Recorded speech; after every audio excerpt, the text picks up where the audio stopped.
today and I've got my friend coming over. I'm gonna make a special recipe straight out of my cookbook, Rach Almond's Vegan Eats. He's gonna come over, he's gonna taste test, we're gonna chill, we're gonna talk about the food, recipes, and just hang out with one of my friends. So I'm gonna make some Caribbean inspired fritters from my cookbook. They're really simple ingredients: chickpea flour, tomatoes, spring onions, red onions, coriander, parsley, lime. They're just really fresh and they're gonna come together and make a really delicious Caribbean fritter. Ah, come in. Don't hit your head. This is Kwame. Kwame, introduce yourself, tell the people. Hello people, I'm Kwame, I'm KZ. I am a record producer, songwriter, and a long-time friend of Rachel's here. Long time. She's about to feed me.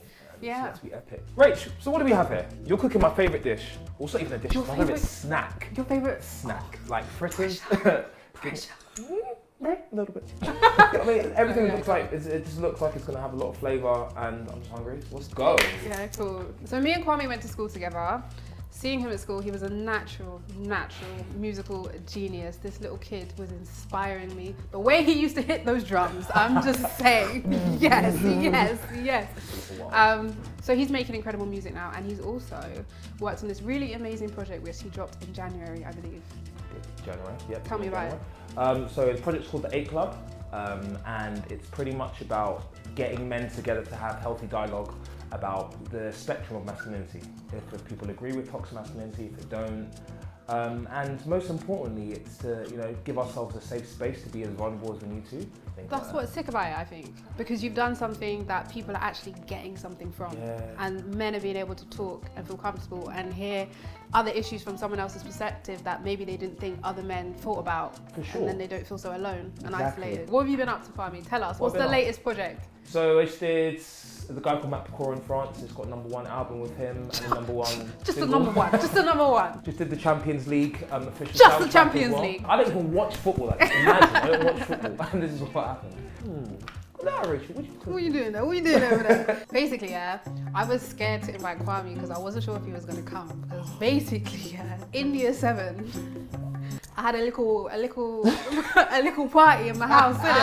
It was a tight guest list. I had Kwame's name. I don't know what happened to it. I remember you came up to me in school. I thought about a million different ways to approach you. Year 7. I was like, raw. Is it because basically me and Rachel actually met when we was like in year 5 and year 6, and my team beat my school beat No. So she was sour. So in my mind I was like, this is obviously why you've not invited me to your year 7 disco. But it's alright. It's cool. And I invited her to my house party. I was my 13th birthday. I'm a bigger man. I'm not gonna lie, I've been holding on to that and feeling bad ever since that day. Why? Because we've been good friends ever since. That's why I feel bad, because I'm like, Kwame's such a cool dude. Like, why the hell was he not at my party? Was it because I was the fat kid that no one was really messing with in year 7? Obviously not a thing now, because it's different. So speaking of throwbacks, I have a present for you. I'm gonna go get it. Just, you wait. So basically, when I wanted to work in music, Kwame gave me a possession, and he's like, don't be one of those guys that never gives it back. It was about 5, 6, 7 years ago. Cheers! Yo! It's crazy, you know, I actually forgot I had this. I mean, I get it like a bit late. No, it's alright. It's good, as long as you read it, Kwame, are you vegan? It's an interesting story. So I was vegan for 2 years. It's always an interesting story, isn't it? It's an interesting story. It's a very interesting story. So I was vegan 2 years, and then I became pescatarian for 3, and then I went back to meat this January. This January? Yeah. Your house, Kwame, is known for like annual barbecue shutdowns, and the kitchen goes off because your family are West Indian and African, so we're Ghanaian, Grenadian and Kittian. Chase! Do you know what? It's funny because like my family like split down the middle. Like half of them are vegan and the other half aren't. Shut up. So it's like all like the elders and stuff. They're all vegan now, and they're like so my dad, my aunt, my uncles. My and these are West Indian or African? These are both. Both. And my aunties and they're all vegan, and then you have my brother and sister and my cousins who are just like pork. My aunties are super just hell-bent on making like lentils and like lentil stews. Yeah. They do that really, really well. They do like a lot of like dal and roti. There's a lot of that there. Ooh. What else do we have? Then we've got... I don't want to cook for you anymore. I feel pressured. Oh no, there's no pressure. Continue, this is fine. Why do you think that the older generations in your family are more inclined to be vegan? I think it was due to like some of the bereavements that we had in our family and the way certain people went. And I feel it kind of made them look at their health, look at what they have to live for.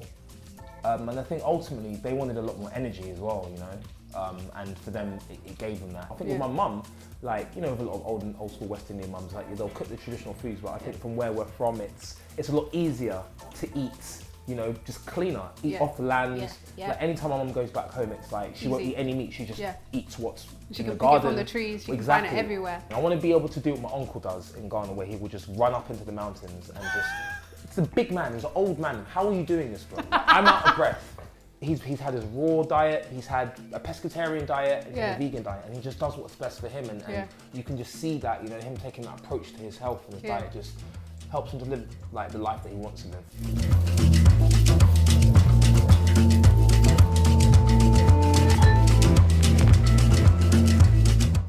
Okay, this looks fucking great. This is really Alright, Kwame.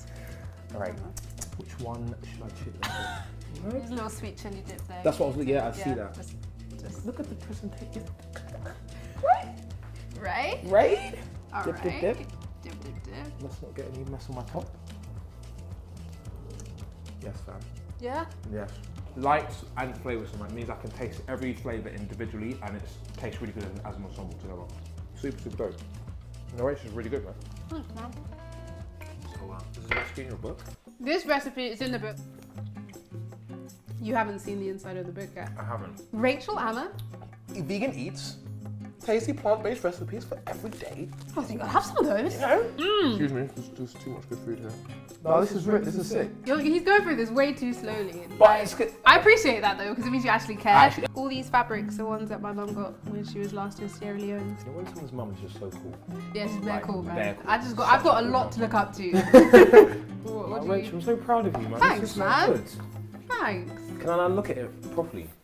Off camera. Off camera. Yeah. Jeez, it's on my team, cuz. Your book. Look at school friends. Look what happens in life, eh? Thank you, Kwame, for coming and hanging out with me today. Man. The fritters were banging. If you want to see Kwame's really impressive chats with men on YouTube, go to YouTube or the Ebook website and type in the 8 Club and all the episodes will come up. Hopefully it inspires you, hopefully you know someone that it will help. Just pass it along. if you want to get your hands on my book, I'm going to leave a link down below so you can pre-order the book. Thank you guys for watching, hanging out with my friend, making some food. If you want to see more of my friends come over, please let me know in the comments. I have some people in mind, more entertaining people and friends of mine. Let me know. Yeah, I've just done. Oh, I keep doing that to myself. This is why chefs wear aprons. It's that simple. What was that Jackman song? You can call me Jack Man. Boy gets rude in the Jack Man. Acting like you're the Dax Man. And again. Oh, school was so gassy. So what are you gonna say about the vegan? I was gonna say I love you, Rachel. You know, because you're vegan, you're a friend.